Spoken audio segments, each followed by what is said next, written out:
The Navi Yeshaya, when describing the time of Mashiach, says the following prophecy, something that we mention also in the Psukim of Shofres, that we say on Musaf of Rosh Hashanah, because it talks about a shofar. He says the following: Vehaya Bayom Hahu, on that day, Yitoka b'shofar gadol, there will be blown a big shofar. Uvo ha'ovdim be'eretz Ashur, v'nidachim be'eretz Mitzrayim, and all those that are lost in the land of Assyria, of Ashur, and those who are scattered and pushed away, pushed into the land of Egypt, will all come together, v'ishtachavu l'Hashem b'har HaKodesh b'Yerushalayim, and they'll bow to Hashem in the holy mountain in Yerushalayim. This is a very interesting description of one of the most important things that will happen in the time of Mashiach. In fact, besides for Mashiach building the Beis HaMikdash, which is the first thing that he'll do, the next thing that Mashiach will have to do in order to show and prove his being Mashiach Vadai, Mashiach with certainty, is the fact that he'll gather all the scattered Jews from all over the world, he'll gather them together and bring them to Eretz Yisrael. Moreover, the idea of this prophecy is not only a geographical thing. Jews are scattered everywhere in the world. A great shofar sounds, and from every which corner of the world that the Jews are, they're all gathered together. But if we think about it for a moment, it's something even deeper than that. Jews are not just scattered in various different places in the world, but in different mindsets. There's Jews who have tried to escape their Judaism, and who are in the furthermost corners of the world, not just physically but spiritually. And every single Jew is going to come together and be redeemed and brought to Eretz Yisrael, to Yerushalayim, which is the most amazing thing. It's not just they'll want to come. There's going to have to be something special to wake them up, to make them want to come all together to Yerushalayim.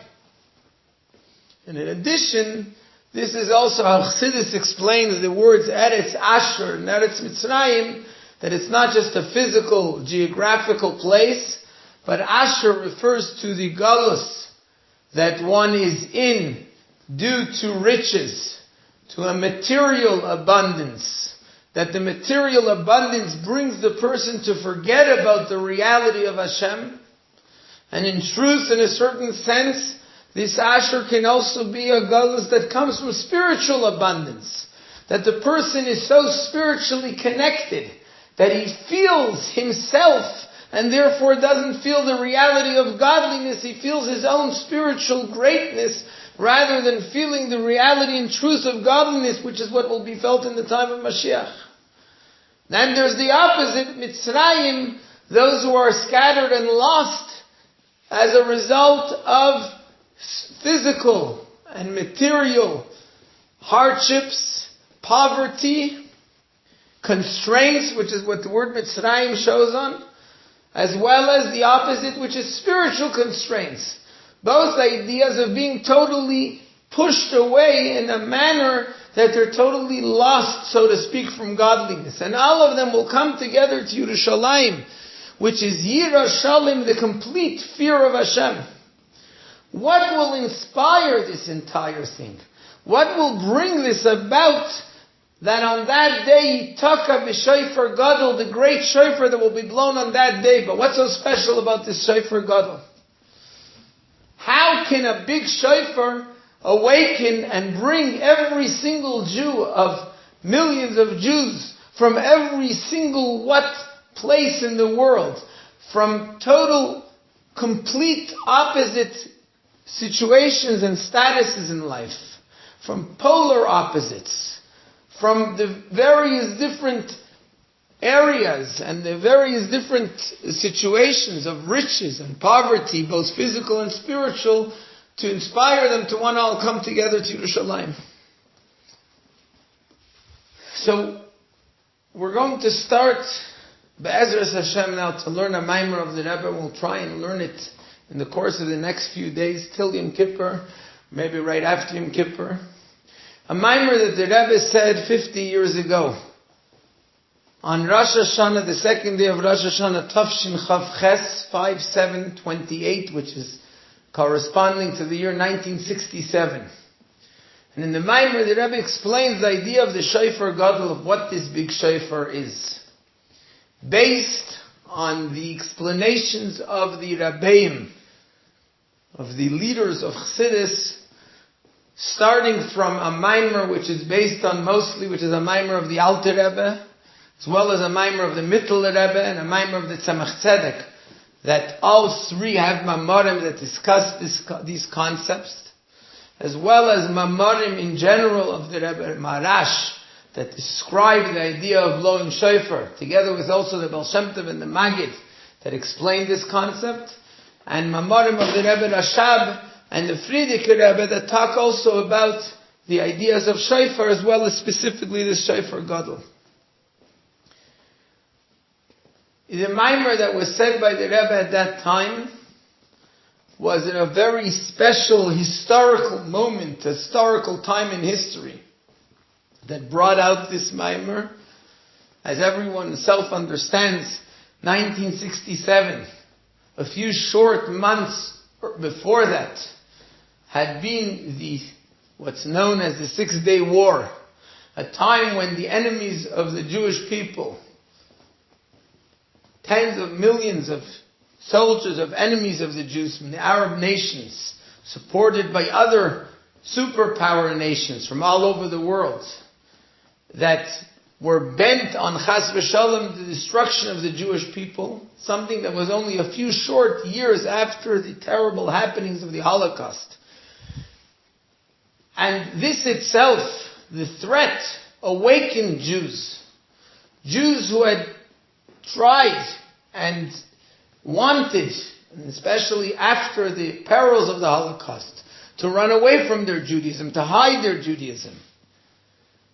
Jews from all walks of life were awakened at this time because of the threat on the Jewish people as a whole, and especially the great miracles that the Rebbe himself actually foretold beforehand, from Lag Baimer that year, before the war, as well as the days that followed, when the Rebbe told everyone that there's nothing to be afraid of, that there'll be a great victory, at a time when no one even dared hope for such a thing, and that the victory will be quick and great.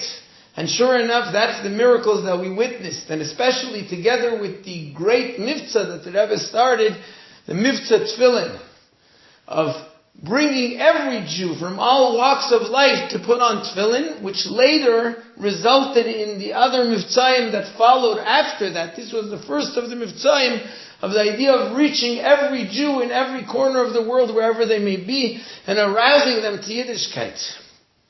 And the miracles that Hashem showed, that they themselves also brought people and awakened people to the feelings of Yiddishkeit, and as well as to continue and become stronger in keeping Torah and mitzvahs. So the idea of it, as the Rebbe says in the Maimer, was actually, that was the Shofar Gadol, that was the beginning of the great Shofar. The beginning of the big Shofar of Mashiach, which awakened the spark of Yiddishkeit, the Pintel Yid, as it's brought down in Chassidus.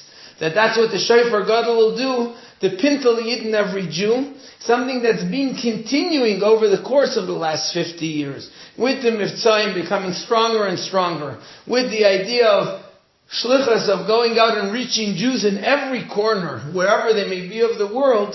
And now, in a completion of that time, 50 years from then, 50 years from that Maimer, is a time when we're ready for the actual Shofar Gadol of Mashiach. It's a 50-year completion of time, and so it's a proper and an auspicious time to actually learn this Maimer and learn a little about it, And especially now as we're leading up from Rosh Hashanah, when we spoke about the Shofar Gadol in Musaf, to Yom Kippur, that Chassidus also explains, and as we'll see in the Maimer, that specifically the Shofar of Yom Kippur is more connected to the Shofar Gadol of Mashiach, because it's one which isn't a mitzvah of the Torah, but rather something that comes from deep within the essence of every Jew, and that's something that we'll learn and see in this Maimer. So we'll try and learn over the next few days the ideas of the Maimer. So the Rebbe starts with asking two questions that are brought down in the Mamarim of the Alter Rebbe and the Mittel Rebbe and the Tzemach Tzedek. And the questions are obvious questions on the Pasuk. Question number one is, why do we say, Vehaya Bayom Hahu Yitoka b'shofar gadol? There will be blown a big shofar. Why a big shofar? What's special about a big shofar? What's wrong with a regular shofar? We always picture in our mind the big shofar of Mashiach, a large kudu horn. But what do you need that for? A shofar is a shofar. What's the difference? Obviously there's something much deeper to the meaning of saying a big shofar. And the second question is, why do we say Yitoka, it will be blown? It doesn't say who will blow. Will it be Hashem? Will it be Mashiach? Will it be Eliyahu Hanavi? Will it be someone else? Who's going to blow the shofar? It doesn't say. And about this, the Mittel Rebbe adds even more to the question that it doesn't say who will blow it. And the Mittel Rebbe even adds, it actually says Yitoka, it shall be blown. It will blow on its own. Meaning there won't be anyone blowing it. It will blow on its own. But what does that mean? And so the explanation, the general idea that it's explained in the Mamarim of the Alter Rebbe and the Mittel Rebbe and the Tzemach Tzedek and the Rebbeim that followed them, is that the concept of a shofar, as we know, we all know the 10 reasons that Rav Sadia Goyen gives for the blowing of the shofar, and one of the simplest reasons is Yitoka shofar bo'ir va'am lo yechradu. When a shofar is blown, it naturally causes people to shake. It causes people to fear and to be in awe. Shofar wakes people up. So by Matan Torah, for example, when Hashem blew the shofar on Har Sinai, there was a need to wake up the world in order to give the Torah, to bring out the godliness in the world that's brought down through the Torah. However, that shofar, as well as the shofar usually on Rosh Hashanah or any type of shofar that we say in such a sense, can be a regular shofar. Because who are you blowing for? Who are you waking up? People who already are on the mindset that they want to wake up. People who are standing at the foot of Har Sinai. People who are close, in a certain sense, they're close to godliness. They just need something to help them. So for that it's enough to have a regular shofar. But when there's a need for oivdim and nidachim, there's a need to wake up those who are lost and pushed away in the furthermost corners of the world. Not just geographically, but spiritually. For that it's not enough a regular shofar, because the regular shofar doesn't reach them. For that there's a need for a shofar gadol, a big shofar. The big shofar is able to wake up even those who are in Eretz Asher and Eretz Mitzrayim, to arouse and wake them up that they also should come and bow to Hashem in Har HaKodesh B'Yerushalayim, in the holy mountain Yerushalayim. Now that's the simple concept that's explained in the Mamarim, but it's still not enough, because why? What does that mean, the big shofar? But in order to understand the meaning of the big shofar, so already in the Tzemach Tzedek, in the Maimer, in the Alter Rebbe in the Maimer, when they explain it, they say we first have to understand what a shofar is. What's the meaning of a shofar?